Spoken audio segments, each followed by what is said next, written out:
Halo, Assalamualaikum.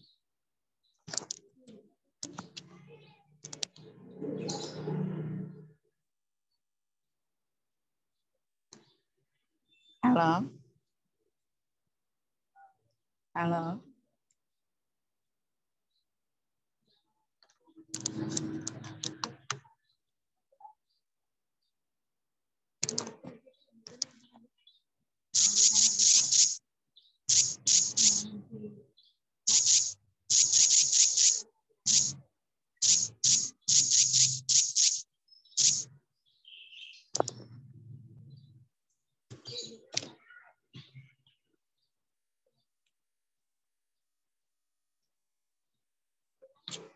Halo, Assalamualaikum.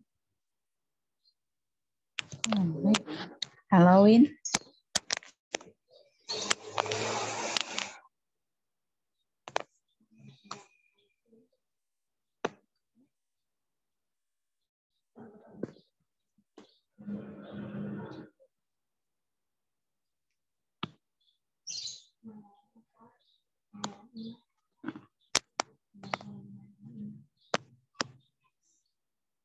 Halo.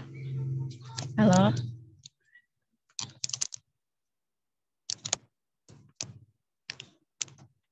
Kedengeran kok, Kak. Oke. Bentar ya. Oke, kita mulai ya.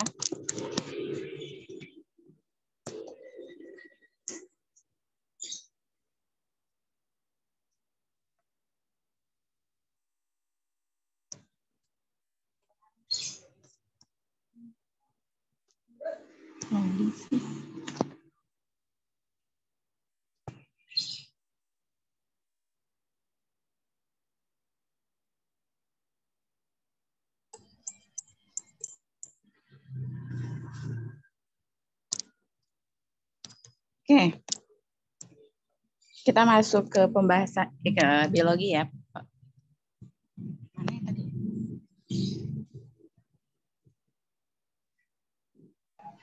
Kelihatan nggak? Soalnya kelihatan nggak, teman-teman? Kelihatan, Kak. Oke. Nah, di sini yang nomor satu ini dia katanya sianida merupakan salah satu racun jika sel tubuh terpapar racun sianida. Sebagian sianida akan ditemukan di dalam organel apa?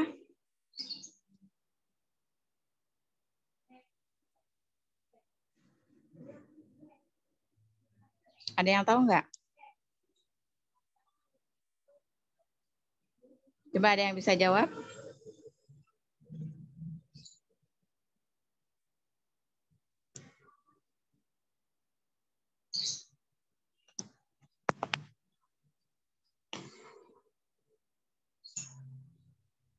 Rinwin, Amir, Adel, Ana Agung, Dia.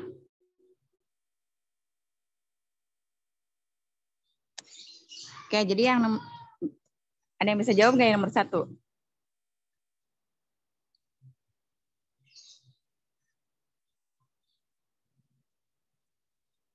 Oke. Agung, coba yang lainnya. Boleh di lewat chat aja ya. Jawabannya lewat chat boleh. Ishak A, oke. Adel Ada lagi? Itu peroksisom ya.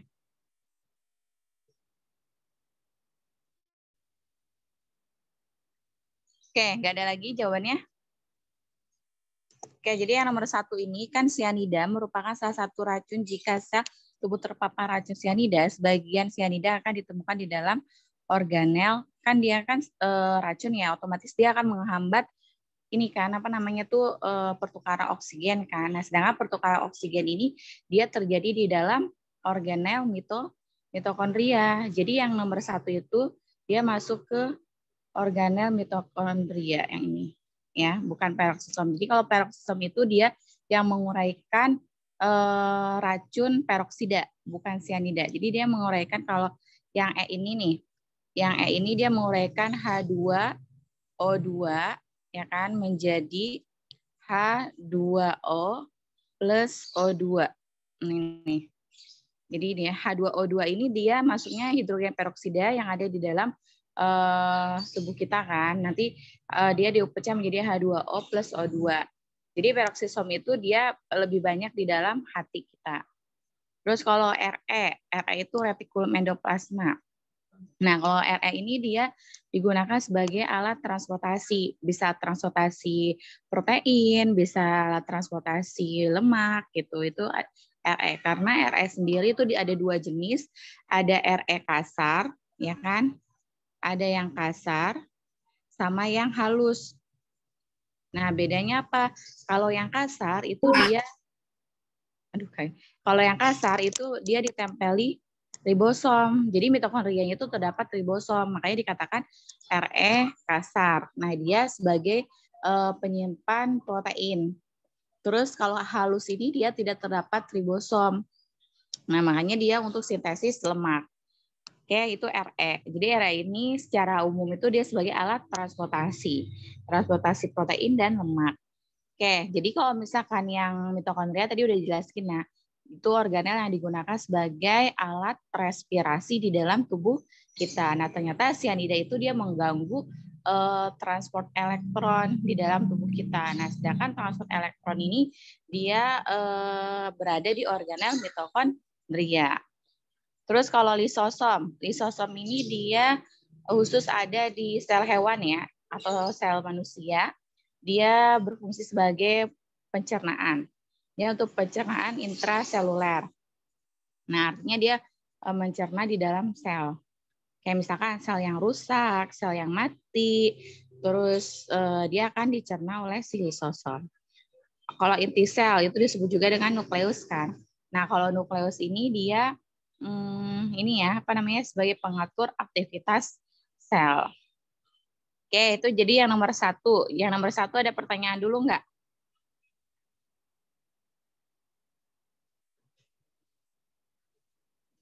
Yang nomor 1 ada pertanyaan dulu nggak?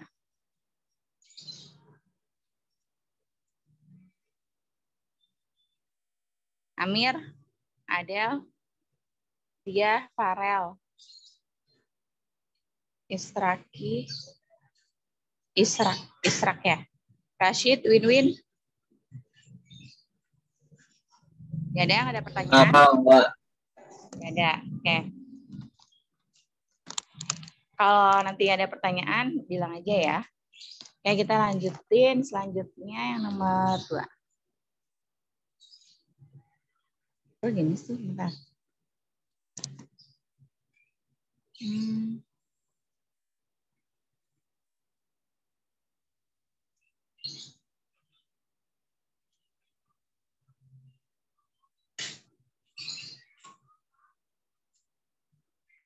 Bentar.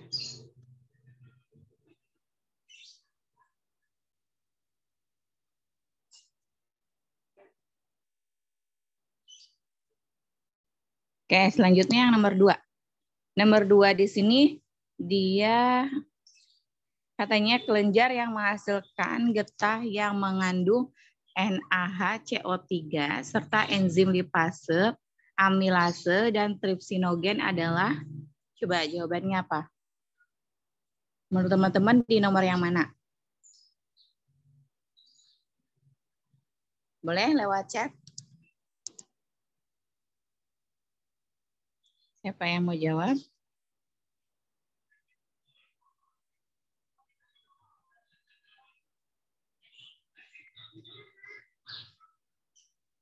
Dua, oke. Alifa 2.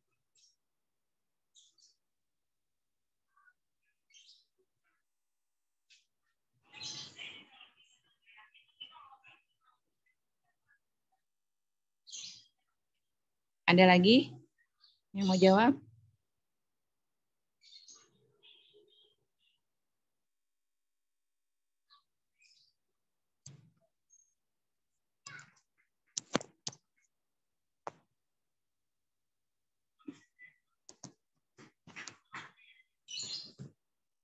Udah, nggak ada yang jawab lagi. Oke, kita bahas aja ya nomor 2. Jadi nomor 2 ini dia 3, anak aku 3 ya. tentang organ pencernaan ya. Nah, jadi organ pencernaan ini yang kalian harus pahami itu enzimnya. Jadi enzimnya itu harus dipahami di mana organnya. Nah, kalau misalkan ada kata kunci NaHCO3 itu kan dia NaHCO3 itu kan natrium bikarbonat ya. Nah, natrium bikarbonat itu dia fungsinya untuk menetralkan makanan gitu. Dan untuk menetralkan makanan karena di sini kan setiap organ pencernaan itu kan pH-nya masing-masing ya. Kayak misalkan di mulut itu pH-nya netral, terus kalau di lambung kan pH-nya asam. Kalau di usus kan dia pH-nya basa kan. Nah, gimana caranya ketika di lambung menuju usus gitu kan. Nah, itu si makanannya itu dinetralkan dulu di mana? Di dalam pankreas. Nah, pankreas itu nomor berapa? Pankreas itu nomor 2. Jadi struktur pankreas itu pasti dia di bawah lambung ya. Letaknya tuh di bawah lambung, itu dia pankreas dan bentuknya tuh seperti daun ya, cuma kecil gitu. Itu pankreas ini nomor 2. Kalau yang nomor 1 itu lambung. Terus kalau yang nomor 4 itu usus besar, kalau 3 itu usus halus. Nah, yang 5 itu sepertinya dia masuk ke ini ya, hati ya. Ke empedunya itu. Oke, jadi NaHCO3, enzim lipase, amilase, tripsinogen itu dia dihasilkan di pankreas. Oke, kalau misalkan lambung, ada yang tahu nggak enzimnya apa aja?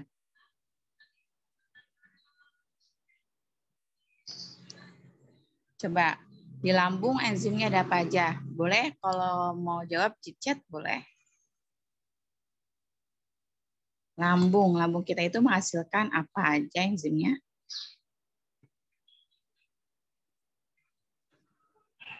Ada yang mau menjawab?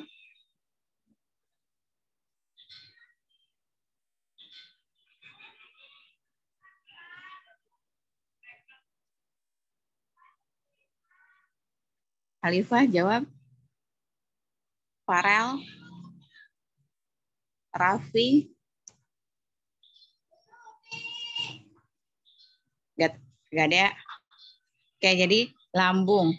Lambung ini dia menghasilkan enzim, singkatannya adalah perih. Perih.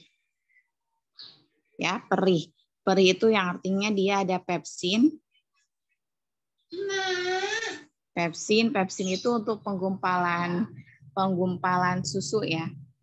Maaf, pepsin itu mengubah protein menjadi pepton, maaf ya, bukan penggumpalan susu. Kalau renin baru. Sorry. Kalau ri-nya berarti renin ya. Ini renin. Nah, baru renin itu dia untuk menggumpalkan susu. Jadi renin ini dia banyak diproduksi di dalam anak-anak ya, masih anak-anak balita tuh dia produksi reninnya paling banyak dibandingkan orang udah dewasa atau orang tua gitu. Karena renin ini dia untuk menunjang pertumbuhannya gitu. Oke. Terus H-nya ini adalah HCl. Nah, HCl ini dia asam klorida ya. Makanya kenapa dikatakan apa namanya? Emah gitu kan, penyakit emah karena di sini asam kloridanya itu tinggi gitu di dalam lambung sehingga menyebabkan perih. Oke, HCl itu dia fungsinya untuk membunuh kuman. Jadi yang membunuh kuman karena makanan yang kita konsumsi itu kan nggak terjamin itu bersih ya gitu. Takutnya kan dia ada kumannya, makanya di sini dibunuh dulu nih si kuman yang ada di makanan tersebut gitu. Oke, itu di lambung. Jadi lambung ini dia menghasilkan enzim singkatannya perih ya, pepsin, renin, HCl. Pepsin itu untuk mengubah protein menjadi pepton, renin itu untuk pengumpalan susu, dan HCl itu untuk membunuh kuman pada makanan. Oke, selanjutnya yang nomor 2 tadi udah pankreas, sudah ya.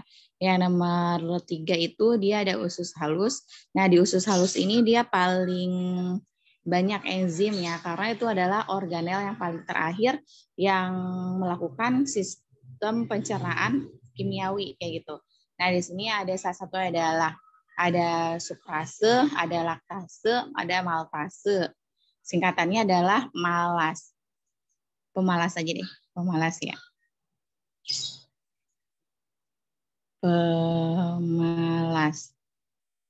Pemalas. Pe-nya itu adalah peptidase, peptidase. Nah, peptidase ini dia ini ya untuk mengubah protein menjadi asam amino. Terus ada ma-nya itu maltase. Terus ada la-nya itu ada laktase dan S-nya itu ada sukrase. Tuh, terus selanjutnya ada yang nomor 4 itu ada usus besar. Nah, di usus besar kita itu dia tidak terjadi secara kimiawi. Karena di usus besar ini dia tidak menghasilkan enzim gitu kan. Nah, di sini dia terjadi reabsorpsi air, dia terjadi penyerapan air. Terus di sini juga dia terjadi pembusukan sisa-sisa makanan di sini. Dia terjadi pembusukan sisa-sisa makanan. Jadi kalau misalkan bahasa Indonesia mah ampasnya ya. Jadi ampasnya itu dibusukin nih oleh oleh bakteri yang namanya E. coli, Escherichia coli. Ya, dibusukin tuh. Itu yang nomor 4. Terus yang nomor 5 ini ada hati ya. Hati ini juga dia sebagai organ pencernaan, tapi di sini dia selain organ pencernaan, dia juga sebagai organ ekskresi ya. Dia menghasilkan garam empedu, sama dia juga bisa menetralkan racun gitu. Itu hati. Oke, sampai sini ada pertanyaan dulu nggak?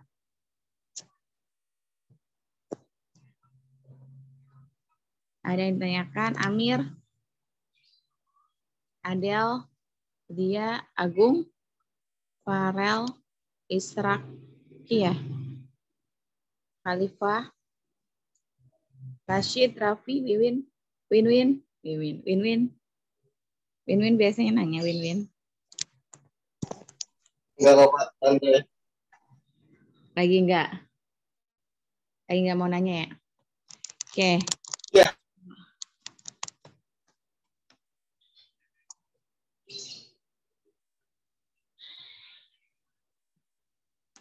Halo?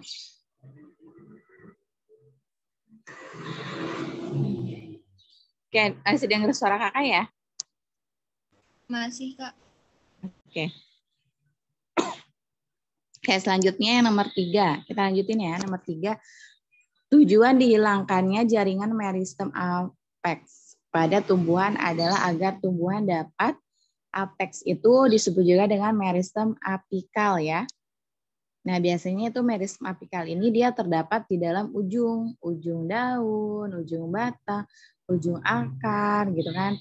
Tujuannya untuk apa? Meristem apex ini tujuannya supaya si tanaman itu dia tumbuh tinggi gitu. Makanya dikatakan sebagai pertumbuhan primernya si tanaman. Itu meristem apex. Terus kalau misalkan dia dihilangin nih si ujung akarnya nih, misalkan si itunya lah pucuk, misalkan daun ya. Kalau daun itu berarti di pucuknya, karena pucuknya itu kan masih daun muda ya, itu dia untuk menunjang pertumbuhan kan. Di situ kalau misalkan si pucuknya dihilangin, dipotong, itu tujuannya untuk apa? Ada yang tahu nggak? A. Melakukan transportasi nutrisi atau melakukan fotosintesis, atau melakukan transport aktif, menghasilkan buah, atau menumbuhkan cabang lateral. Coba menurut teman-teman itu apa? Dihilangkannya meristem apex ini tujuannya untuk apa sih? Alifah, oke. Oke. Yang lain?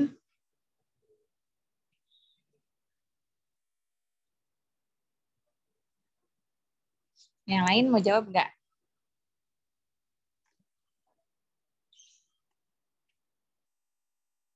Oke, kalau enggak kita bahas ya. Amir. Oke, jadi jaringan meristem apex ini kalau misalkan dia dipotong nih, dia tujuannya agar tumbuhan ini dapat menumbuhkan cabang lateral. Jadi cabang lateral itu dia terdapat meristem lateral ya. Itu dia letaknya tuh di pinggir, di tepi batang. Sehingga dia menimbulkan adanya percabangan pada tanaman kayak gitu ya. Jadi jaringan meristem apex sama jaringan meristem lateral ini dia kerjanya berlawanan. Kalau misalnya meristem avex ini dia untuk tumbuh tinggi, kalau misalkan meristem lateral itu supaya dia banyak percabangan, supaya tanaman ini dia rimbun gitu. Banyak cabangannya. Tuh. Jadi yang nomor 3 ini tadi benar ya, yang jawab E, menumbuhkan cabang lateral. Kayak contohnya kalau misalkan contohnya itu pohon beringin ya. Kalau pohon beringin itu berarti kan dia berimbun kan, berarti di situ dia meristem lateralnya itu dia paling menonjol gitu kan dibandingkan yang apexnya. Kalau meristem apex itu contohnya kayak misalkan pohon kelapa ya. Pohon kelapa itu kan dia cuma tinggi doang kan, tapi dia percabangannya nggak ada gitu kan. Terus sedikit. Itu yang nomor 3. Jadi untuk menumbuhkan cabang lateral. Oke, yang nomor 4. Ya, nomor 4 itu ada Rhizopus oryzae. Itu adalah jamur yang dimanfaatkan manusia pada pembuatan tempe. Membiarkan secara generatif dari jamur tersebut terjadi dengan pembentukan apa?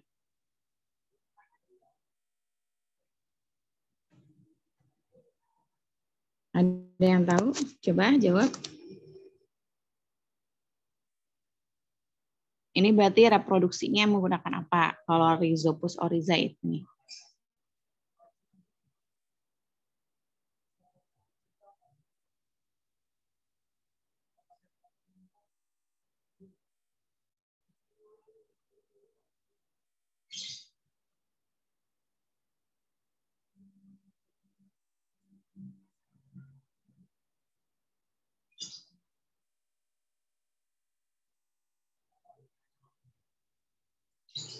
Oke, kita bahas aja. Jadi yang nomor 4 itu Rhizopus oryzae adalah jamur yang dimanfaatkan untuk pembuatan tempe ya.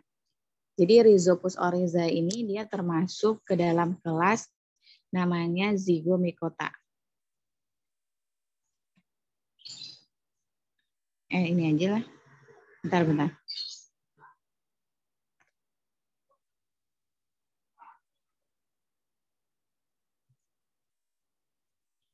Zygomicota.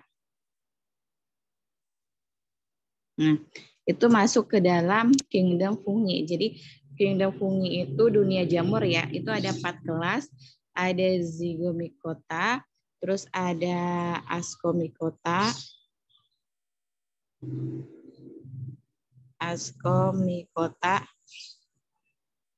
ada Ascomycota, terus ada Basidiomycota, dan ada Deuteromycota. Ada Ascomycota, Zygomicota, dan Basidiomycota sama Deuteromycota. Nah, kalau Zygomicota itu contoh jamurnya adalah salah satunya ada Rhizopus. Pokoknya kalau misalkan teman-teman nemuin kayak Rhizopus oryzae, Rhizopus Oligospora, nah gitu. Pokoknya kata kuncinya dari Rhizopusnya itu pasti dia kelas Zygomicota. Nah, dari kelasnya aja udah ketahuan, berarti dia perkembangan generatifnya dia menggunakan Zygospora ya. Jadi jawabannya adalah yang E. Terus kalau misalkan Ascomycota berarti reproduksinya menggunakan apa? Ascospora. Miss, internet saya, Miss. Kenapa internetnya?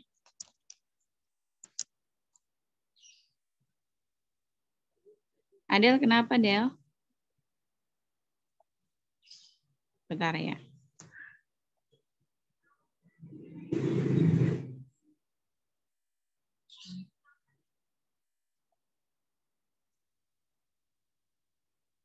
Tadi yang mana?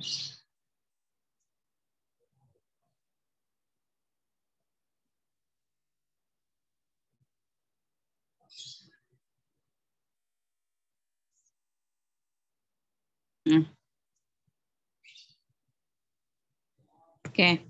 Tuh, jadi kita lanjutin lagi yang nomor 4 ya. Yang nomor 4 ini tadi udah dijelasin ya. Kalau misalkan teman-teman ada nemuin kata kunci Rhizopus, berarti dia kelasnya Zygomicota. Berarti kalau misalkan kelas Zygomicota itu perkembangbiakannya dia menggunakan zigosspora. Kalau ascomycota berarti perkembangbiakannya ascospora. Kalau basidiomycota berarti basidiospora. Itu. Jadi disesuaikan dengan nama kelasnya. Tinggal diganti belakangnya aja spora-spora itu. Karena spora ini dia digunakan sebagai alat perkembangbiakan si jamur ya. Terus kalau deuteromycota. Nah, kalau deuteromycota itu ternyata di sini kelas jamur yang berbeda sama kelas yang lainnya. Kenapa? Karena di sini dia belum diketahui reproduksi generatifnya gitu. Makanya dikatakan jamur tidak sempurna di sini ya. Oke, terus kalau misalkan tadi kan kalau misalkan zigomycota itu kata kuncinya rhizopus gitu kan. Terus kalau misalkan ascomycota itu dia contoh jamurnya kayak pembuatan tape atau alkohol ya, Saccharomyces, terus Aspergillus. Pokoknya kalau misalnya ada Aspergillus, Neurospora, Saccharomyces itu pasti dia kelas Ascomycota. Tapi kalau misalkan yang Basidiomycota, kalau yang Basidiomycota ini dia kelas jamur yang sudah bisa dilihat oleh kita gitu tanpa menggunakan mikroskop. Contohnya kayak jamur merang, jamur kuping, jamur kancing. Nah, itu masuk ke dalam Basidiomycota. Oke, sampai sini ada pertanyaan dulu.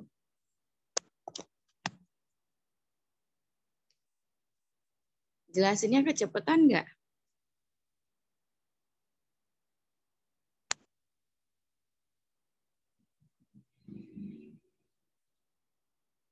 Halo?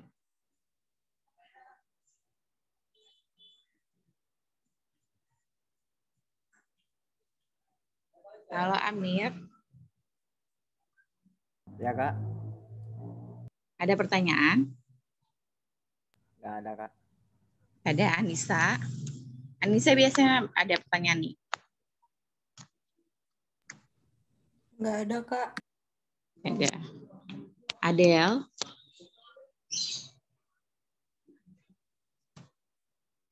Nggak ada. Agung. Ada Agung. Ada. Enggak ada. Enggak. Dia.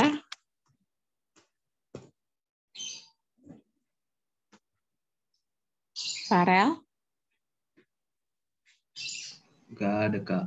Enggak ada. Halifah. Nggak ada, Kak. Israki. Nggak ada, Kak. Rashid. Nggak ada, Kak. Raffi. Nggak ada, Kak. Absen. Win-win.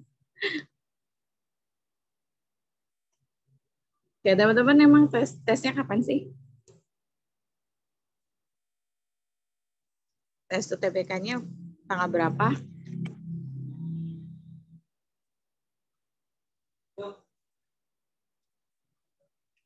Oke, kalau nggak ada pertanyaan, kita lanjutin ya yang nomor 5. Yang nomor 5 ini, cyanida merupakan inhibitor kompetitif bagi kerja enzim dalam proses respirasi sel. Karena, coba menurut teman-teman, karena apa sih? Ini di sini ada kata kuncinya inhibitor kompetitif. Inhibitor itu yang artinya dia penghambat kerja enzim. Coba jawab dulu. Boleh lewat chat? Yang bisa.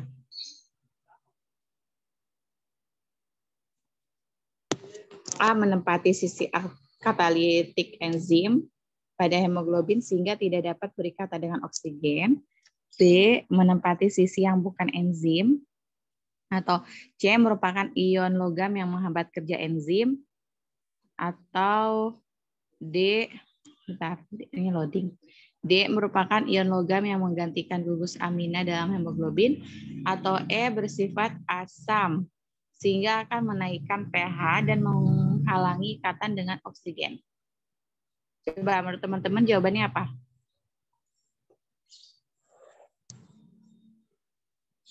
Inhibitor kompetitif. Ada yang mau jawab? Halifah?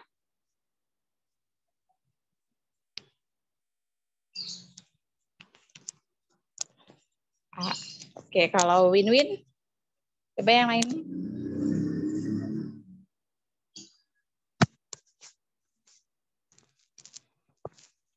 Ada mau jawab? Oke, jadi di sini D. Oke, Agung D. Ada lagi?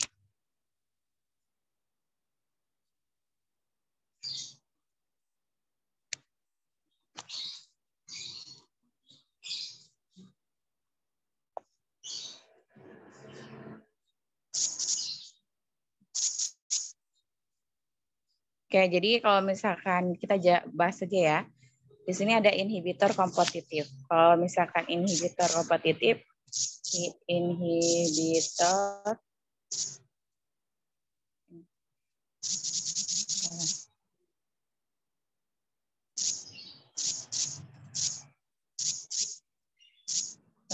kompetitif.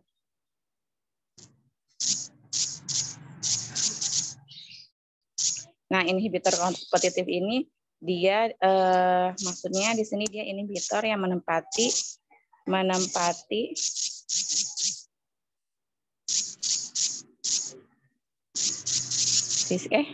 ini kesini banget ya.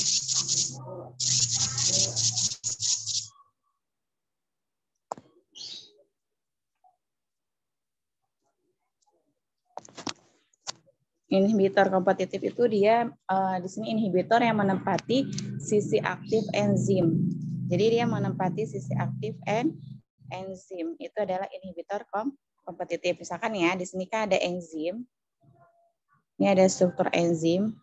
Ini struktur enzimnya. Anggap aja bagus ya gambarnya. Nah, di sini dia sisi aktif enzimnya. Jadi di tengah ini nih. Yang di tengah ini. Ini adalah sisi aktif enzimnya di sini. Nah, sisi aktif enzimnya. Jadi kalau misalkan enzim itu kan dia pasangannya sama substrat ya. Misalkan enzim lipase. Enzim lipase ini berarti substratnya adalah lemak gitu kan. Untuk mengubah lemak menjadi asam lemak plus gliserol. Jadi asam lemak plus gliserolnya itu adalah produknya. Jadi ada sebagai enzimnya, ada sebagai substratnya, ada sebagai produknya. Nah, kalau misalkan si enzim ini tuh dia harus berikatan dengan substratnya. Tadi kayak misalkan lipase, berarti dia berikatan dengan si lemak, lipid ya. Jadi si lipid ini nanti nempel di sini nih di sisi aktifnya.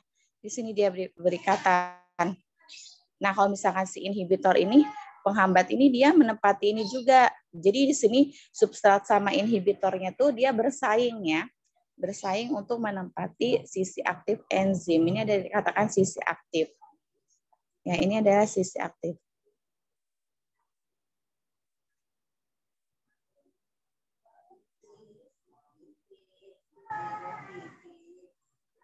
Oke, dia sisi aktif. Itu dikatakan sisi aktif enzim yang bakalan berikatan dengan si substrat.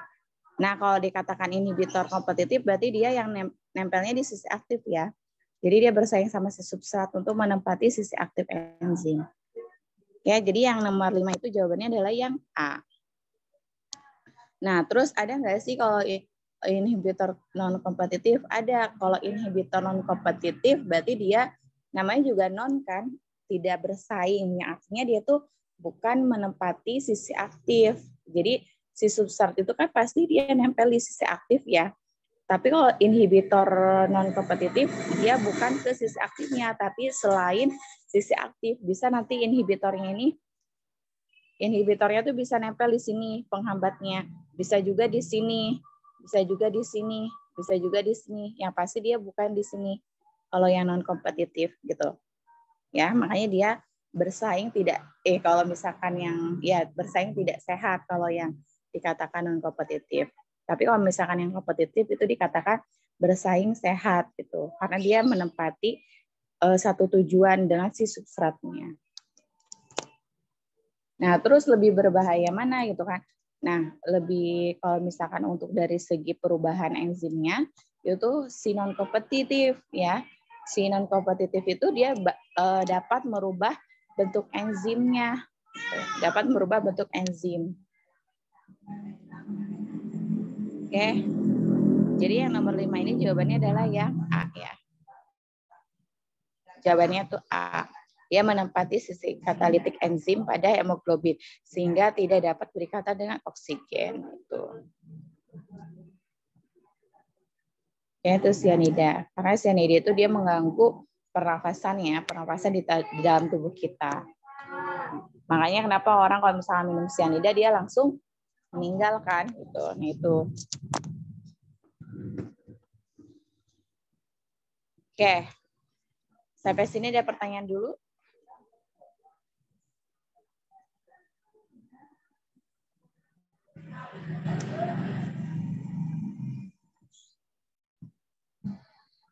Tidak. Oke, itu ya yang nomor 5 udah. Kita lanjutin kalau nggak ada pertanyaan. Oke, sebelumnya kita nanti sampai jam 14.45 ya. Selanjutnya yang nomor 6. Coba yang nomor 6. Nomor 6 ini dia asam amino dari protein juga dapat berfungsi sebagai sumber energi melalui proses deaminasi. Sebab asam amino fenilalanin, leusin, isoleusin, treonin, lisin, triptofan, serta tirosin akan diubah menjadi asetil-CoA. Nah, menurut teman-teman apa? Aku mau cek.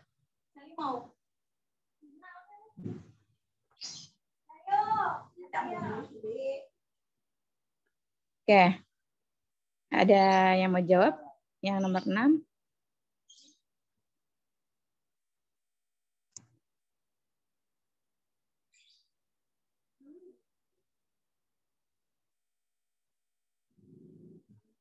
Ya, ada yang mau jawab nggak?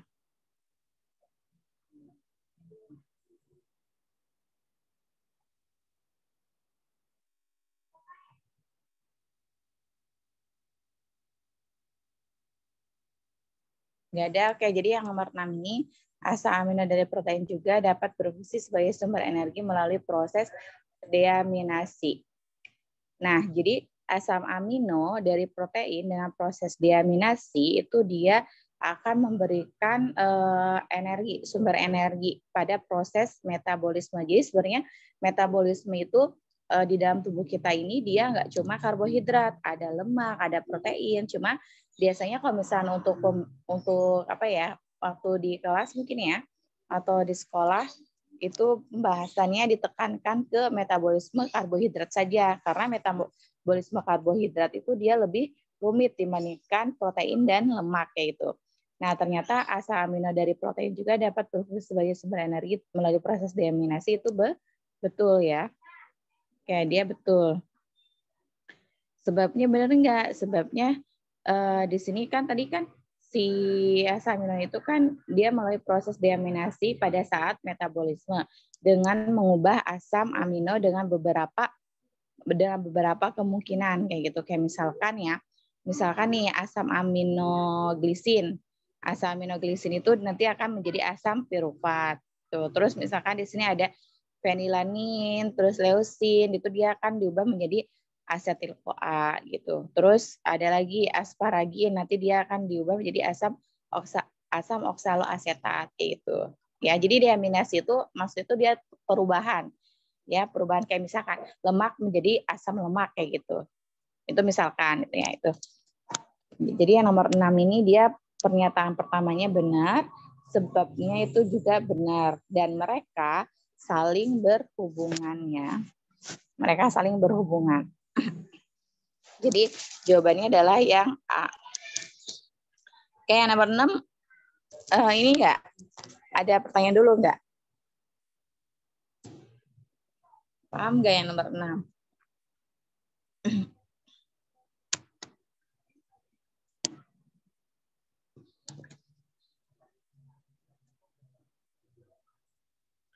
Enggak ada?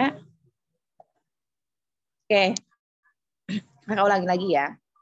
Jadi di sini metabolisme di dalam tubuh kita ini enggak cuma karbohidrat, ada lemak dan protein. Cuma kalau karbohidrat dia prosesnya lebih lama, maksudnya dia lebih rumit dibandingkan yang lemak sama protein. Nah, sedangkan yang protein ini kan dia dipecah menjadi asam amino kan. Nah, nanti asam amino dari protein ini dia akan dapat berfungsi sebagai sumber energi melalui proses deaminasi. Nah, proses deaminasi itu kayak perubahan, kayak misalkan tadi asam aminoleusin itu nanti akan diubah menjadi asetil-CoA. Terus ada tadi asparagin itu akan diubah menjadi asam oksaloasetat gitu. Ya, itu dengan cara proses deaminasi. Jadi pernyataan pertama benar, sebabnya juga benar dan saling berhubungan. Jadi jawabannya adalah yang A.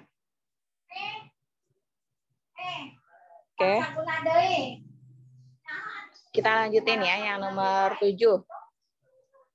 Yang nomor 7, reaksi terang dan siklus Kelvin bekerja sama mengubah energi cahaya menjadi energi kimiawi berupa makanan. Proses yang terjadi pada reaksi terang adalah, coba yang nomor 7.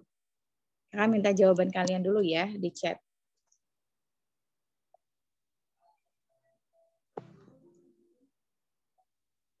Coba jawabannya apa? Yang nomor 7 tunggu ya.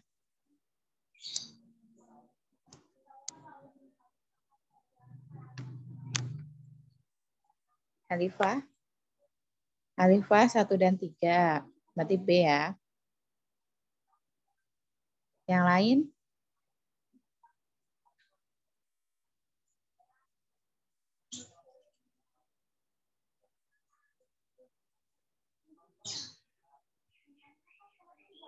Yang lain ada aja. Agung, Win-Win, Agung D. Oke, yang lain ditunggu jawabannya. Dia, Amir B. Oke. Rashid,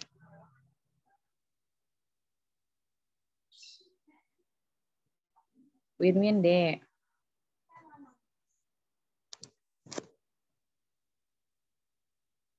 Iya D.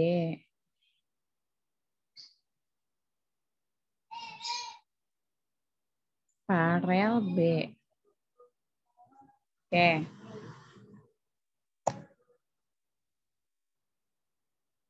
Anissa, Raffi.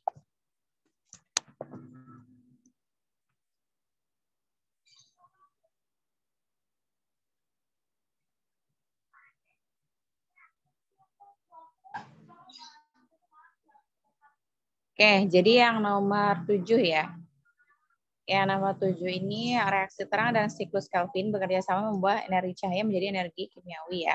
Karena dia masuk ke dalam anabolisme atau fotosintesis kan. Jadi fotosintesis ini di dalam daun itu dia terjadi 2 reaksi terang sama reaksi gelap. Yang pasti udah bisa dibedakan ya. Kalau terang itu dia menggunakan cahaya dalam reaksinya. Kalau reaksi gelap itu tidak. Reaksi gelap itu disebut juga dengan siklus Kelvin. Terus kalau reaksi terang ini karena dia menggunakan cahaya dalam prosesnya, otomatis cahaya ini dapat menguraikan air ya. Dapat menguraikan H2O. H2O. Nah, H2O ini nanti dia akan diuraikan menjadi hidrogen plus oksigen. Nah, makanya dia menghasilkan oksigen juga. Berarti yang nomor 3 benar, yang 1 benar. Jadi jawabannya adalah 1 dan 3. Kalau membentuk gula dari CO2 itu bukan masuk ke dalam reaksi terang, tapi dia reaksi gelap, siklus Kelvin ya. Terus kalau yang 4 juga dia masuk ke dalam siklus Kelvin. Karena siklus Kelvin itu kan dia tidak dibantu cahaya kan dalam prosesnya.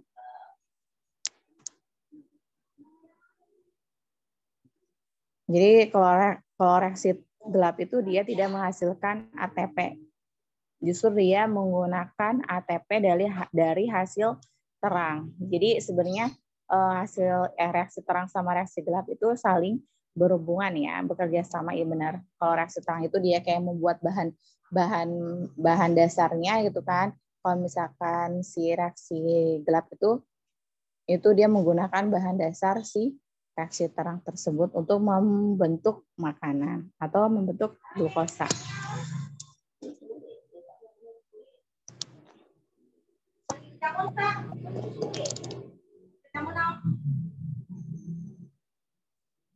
Galian parem.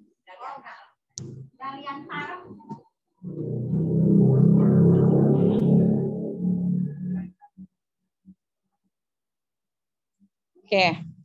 Oke, itu yang nomor 7 ya. Jadi yang nomor 7 ini udah bisa dibedakan ya, yang reaksi terang sama reaksi gelap. Terus kalau reaksi terang itu dia terjadi di grana. Di grana. Grana atau bisa juga di sini dia tilakoid. Karena grana itu adalah tumpukan dari tilakoid. Terus kalau reaksi gelap ini dia terjadinya di stroma.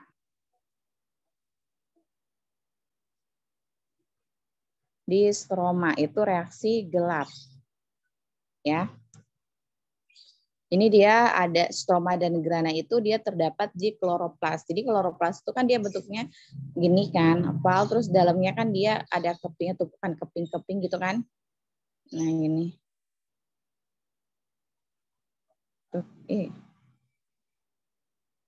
Nah ini keping ini satu kepingnya itu dia disebut juga dengan tilakoid, tapi tumpukan tilakoid itu dia grana. Oke, itu yang nomor 7.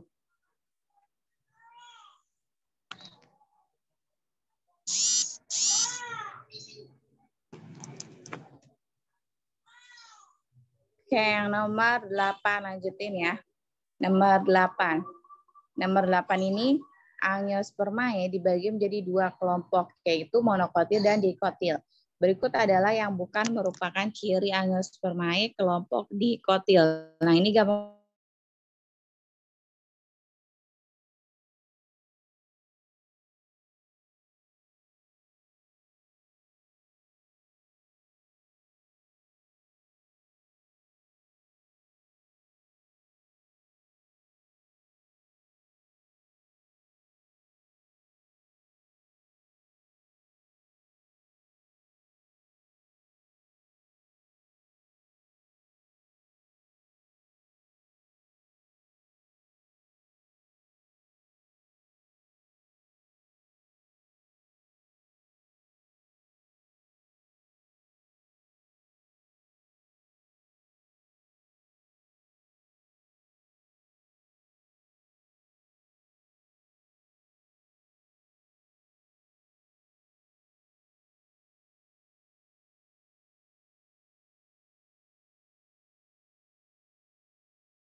Oke, teman-teman kita lanjutin lagi ya.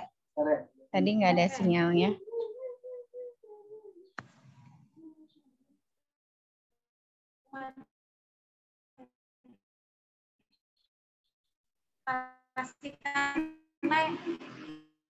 Oh, nggak ditarikan beta. Maaf tadi sinyalnya.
Oke, tadi yang nomor 8 ya. Oke, yang nomor 8 coba jawabannya apa? Berikut adalah yang bukan merupakan ciri-ciri angiospermae. Yang bukan ya. A, memiliki 2 keping biji. B, memiliki kambium. C, pertulangan daun menyirip atau menjari. D, batang umumnya tidak bercabang. Coba teman-teman jawabannya apa?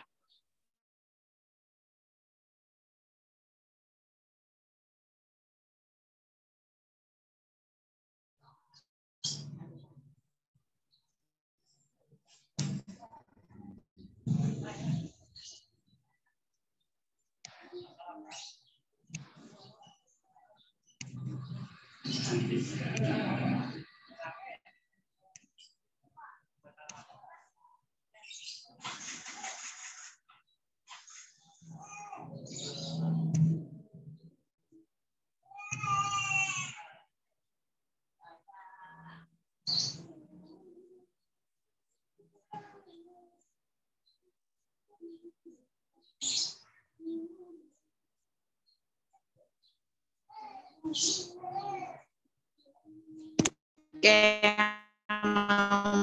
kita maaf ya, kita lanjutin lagi yang nomor. Halo, bisa dengar suara kakak kan ya?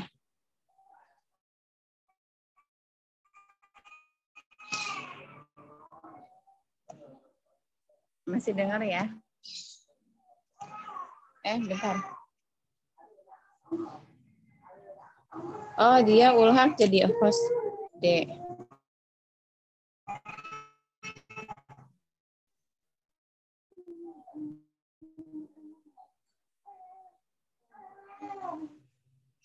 Oke, D jawabannya adalah yang D. Jadi kalau misalkan yang di kotil itu dia justru dia banyak percabangan sama dia batangnya itu membesar karena dia memiliki adalah monokotil ya. Jadi jawabannya adalah yang D9.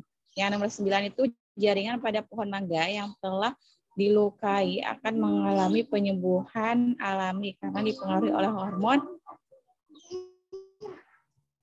hormon apa?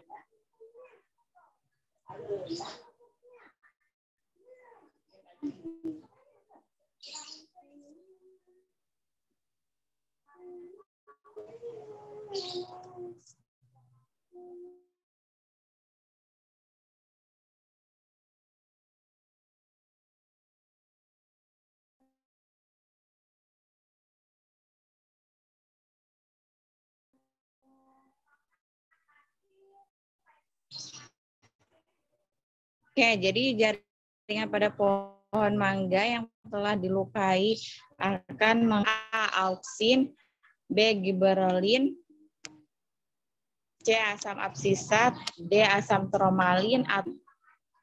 Halo? Halo, Aulia?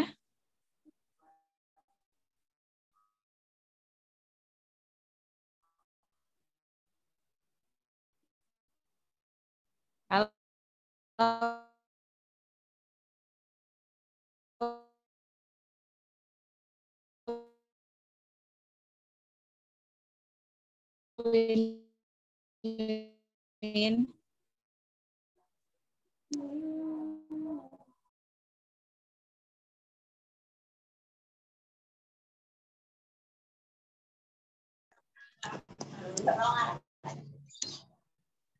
Halo? Halo teman-teman.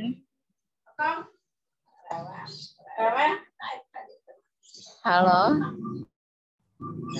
Ya, Kak. Iya, oke. Maaf ya.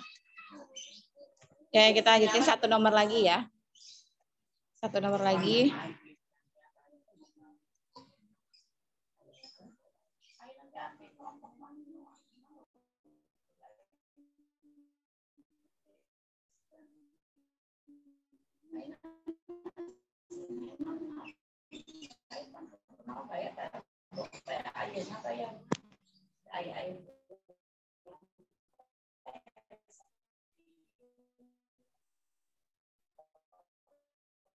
Oke, jadi yang nomor 9 ini, kalau yang nomor 9 itu jaringan pada pohon mangga yang telah alami karena dipengaruhi oleh hormon A. Auksin, B. Giberelin, C. Asam absisat, D. Asam buhan ya. Kalau penyembuhan itu dia pasti hormon traumalin ya. Asam traumalin. Jadi asam traumalin itu digunakan sebagai hormon luka pada tanaman. Tapi kalau misalkan auksin itu dia untuk pertumbuhan supaya dia tinggi. Kalau giberelin itu dia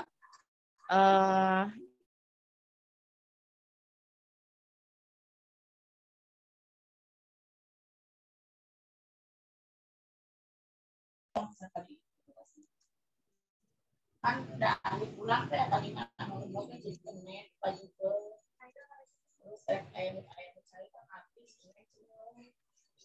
sedangkan sini kalangan uang kamu makan nyawang pasti dibayar misalkan air panas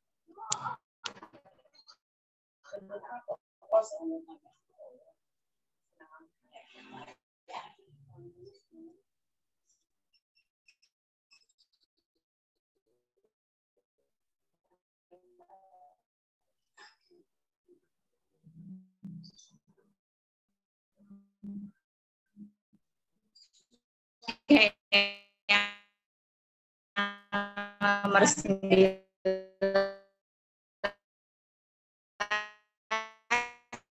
itu giberelin itu untuk pemanjangan batang ya. Contohnya kayak itu misalnya kita pengen jadi tanaman yang tinggi itu berarti dibanyakin hormon giberelinnya. Seperti dia pembentukan organ tumbuhan. Oke, teman-teman sampai sini ada pertanyaan, Amir? Ada, Kak. Anissa? Nggak ada, Kak. Dia?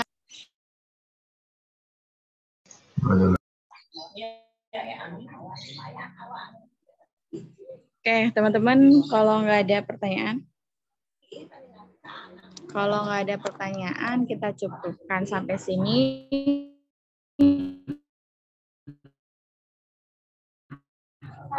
Mohon maaf, kurang lebihnya Rabu ya. Hari Rabu kita lanjutin lagi.